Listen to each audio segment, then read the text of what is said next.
ng committee ay dapat nandirito ka. Point of order, Nang Your Honor. mapaglaban mo ang sarili mo.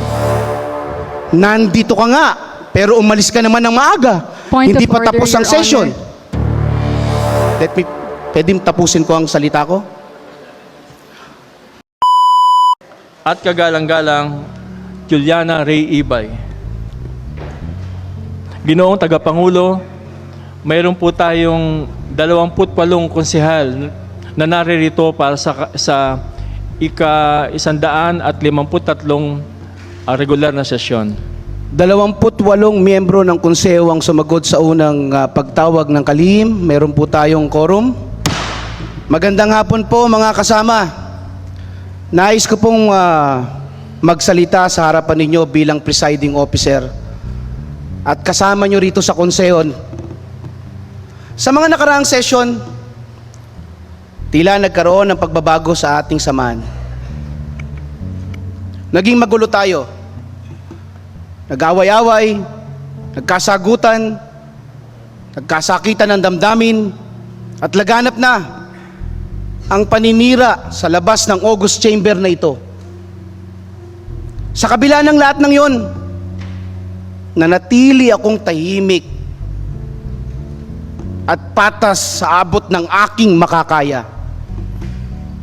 Alam kong alam niyo yon.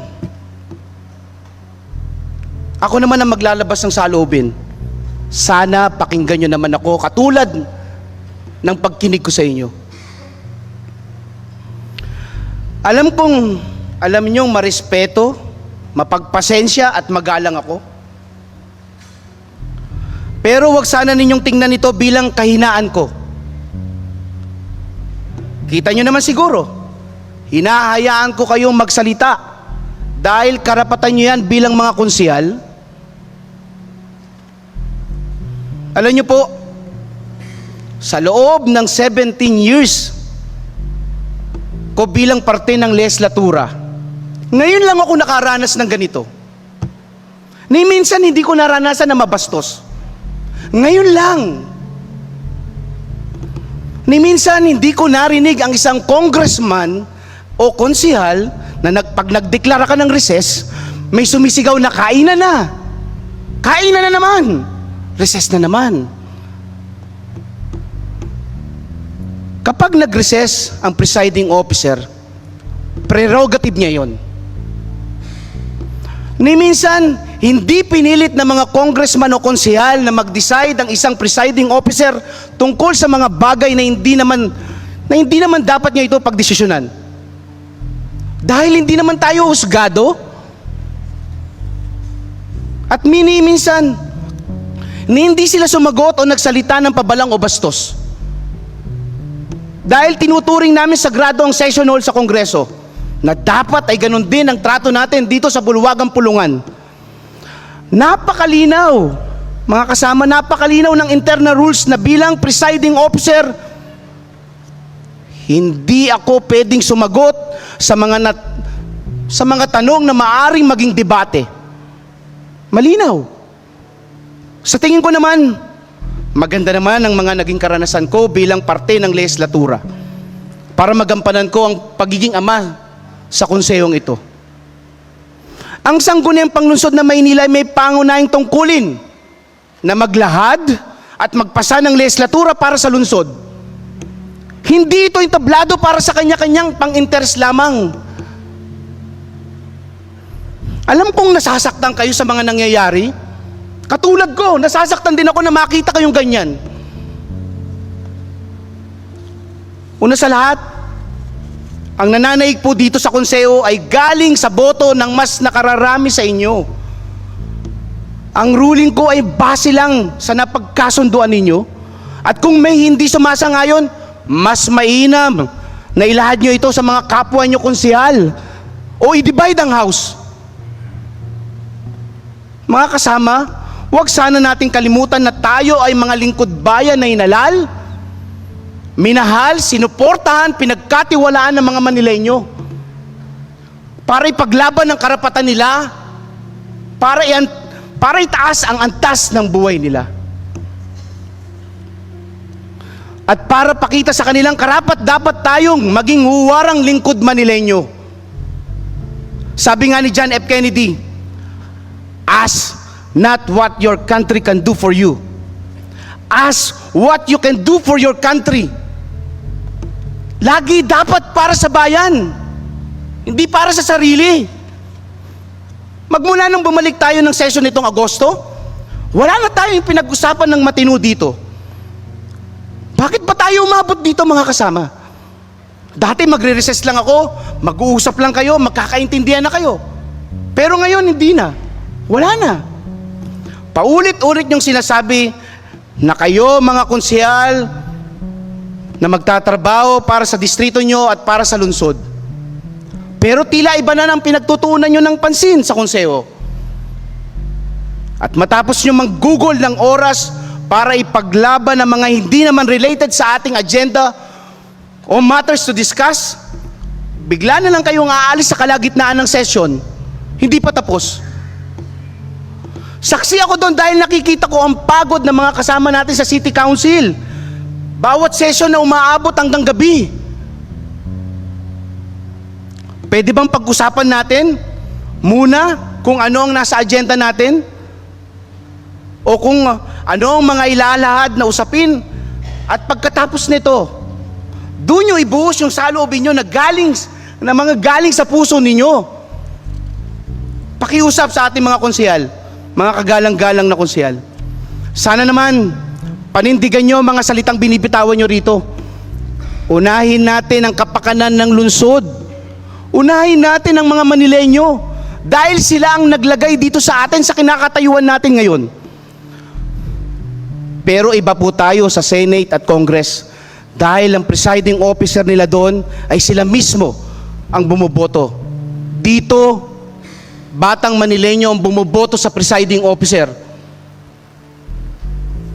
Ang mga ordinansa o resolusyon na ipinapasa ninyo ay hindi limitado sa mga hawak niyong committee. Kaya, kayang-kaya niyong gampanan ang mga tungkulin niyo para sa Maynila at para sa Manileño. Ito mga pinagdaanan ninyo ay hindi hadlang para magampanan ninyo ang tungkulin niyo dahil nakikita ko ang angking galing ninyo, mga kasama, para sa Maynila. At makakaasa kayo na nandito pa rin ako para magbalangkas ng ordinansa at resolusyon para sa Manileño. Alam niyo po, hindi ito ang panahon ng paninira sa kapwa o magpalaganap ng misinformation sa ating lungsod para po sa kaalaman ninyo ng ating mga kabataang Manileño.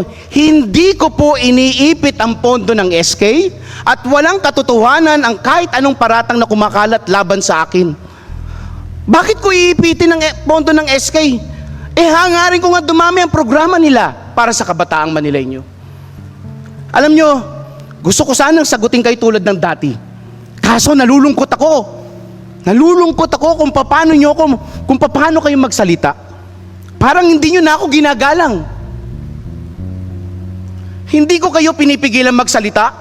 Kahit kailan hindi ko inadlangan ng freedom of expression ng kahit sino man sa inyo. Sana maging magalang pa rin tayo sa isa't isa. Sana galangin nyo naman ako. Dahil hindi ko naman kayo binabastos, mga kasama. At para sagutin ang mga katanungan nyo nung nakaraang sesyon, pansamantalang ibinalik dati ang komite. Dahil hindi sapat na nagagampanan ng tungkulin para sa Committee on Youth Welfare and Sports Development at bilang presidente ng Federasyon ng Sangguniang Kabataan. Base sa records, ni minsan, hindi ka nagpatawag ng hearing para sa mga SK complaints, ni minsan, hindi ka nagpasa ng ordinansa para talakayin ng komite para sa kabataan sa Maynila. Sa session, magpapa-attendance ka lang, tapos aalis ka. Tingnan mo rin kung kumusta na ang naging performance mo dito sa konseho. Simula nang mahalal ka.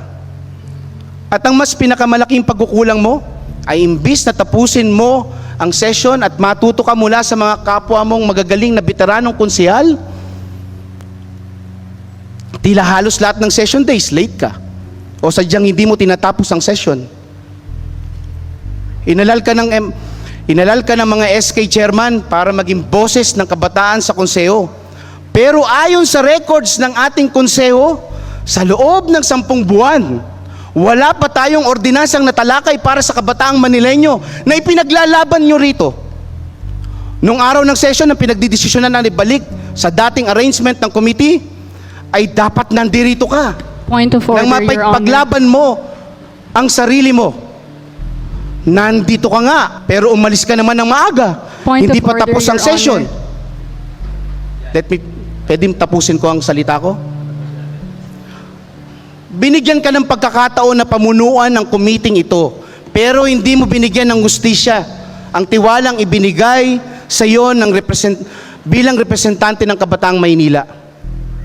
Alam kong maraming problema ang kinakaharap ng federasyon ng sangguniang kabataan ngayon.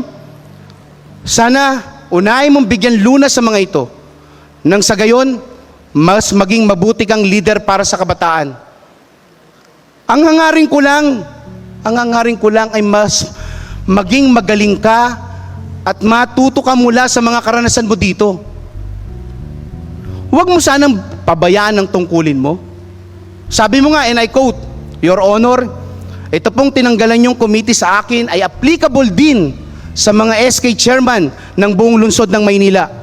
So kung kaya nyong gawin sa akin, kaya nyo ring itong gawin sa barangay level.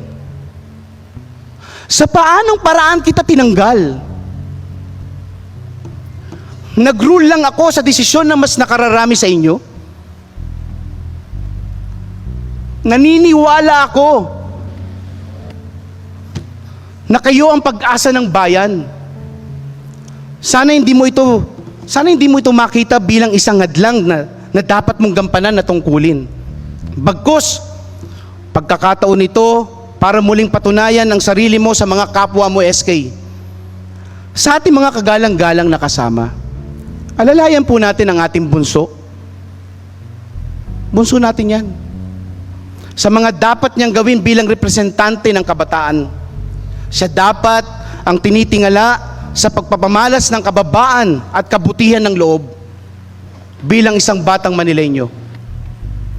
Alang-alang sa iyo at sa mga kabataan ng Maynila na naniniwala pa rin sa kakayahan mo, handa akong kausapin ang mga kasamaan mo sa konseho. Nabigyan ka ng isa pang pagkakataon. Pero yan.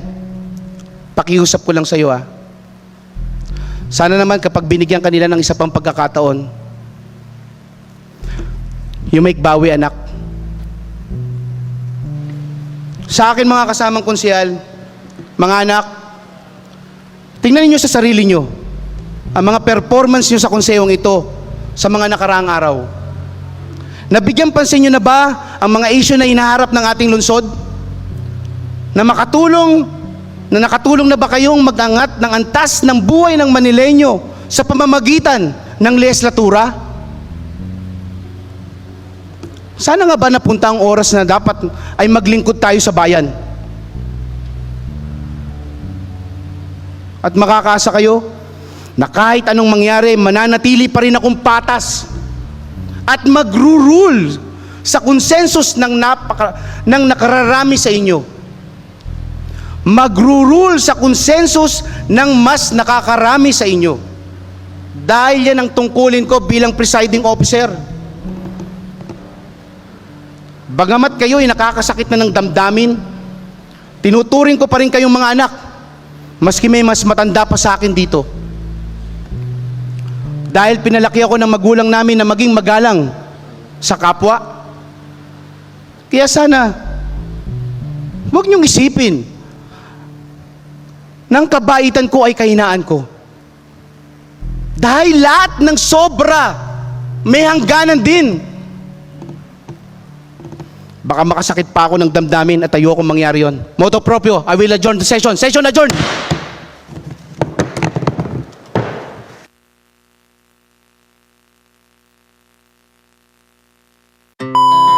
Our hearts beat to the city streets. We began to feel the fire.